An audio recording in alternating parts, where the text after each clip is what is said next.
عايزين ايه تصميم مطبخ شاطر ضيق ومش عملي. تحياتي. هقول لكم على الاخطاء اللي بتخلي المطبخ مش مريح حتى لو مساحته كبيره، عشان لازم نحترم مثلث الحركه. يعني ايه؟ المسافه بين الحوض والثلاجه والبوتاجاز لازم تكون مرتبه بطريقه تريح الحركه. المفروض يبقوا عاملين شكل مثلث مش على صف واحد. هنلاقي ناس بتحط مثلا ثلاجه كبيره جدا وبوتاجاز 5 شعله وغساله اطباق كبيره، وكل ده في مطبخ صغير جدا. لازم نختار الاجهزه على قد المساحه مش على قد حمل.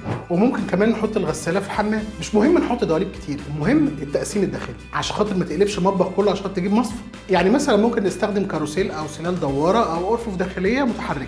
اضاءه السقف لوحده مش كفايه، ممكن نعمل اضاءه تحت الوحدات، ويفضل ان هي تبقى ليد عشان خاطر الشغل على فخامه المطبخ. ونهتم بالرخامه ما تبقاش صغيره جدا، لان المساحه اللي بنقطع وبنجهز عليها الاكل ممكن تكون اهم من اي حاجه ثانيه في المطبخ.